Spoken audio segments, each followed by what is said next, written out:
Syederalun Tim Indonesian Automatic Finger Identification System atau INAFIS, Satreskrim Polres Aceh Singkil membongkar kuburan FI berusia 4 tahun di tempat pemakaman umum Desa Ujung, Kecamatan Singkil pada Rabu 15 April 2024.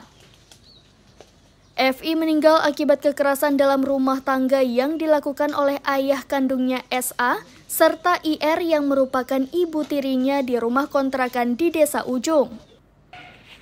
Ekshumasi atau pembongkaran makam yang dilakukan tim INAFIS bersama dengan dokter forensik RSUD Salak Pak Barat untuk keperluan otopsi guna memastikan penyebab kematian korban.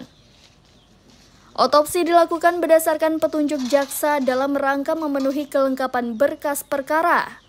Polisi memastikan proses otopsi dilakukan secara profesional sesuai prosedur hukum yang berlaku. Dari Aceh Singkil, Dede Rosadi, serambinews.com.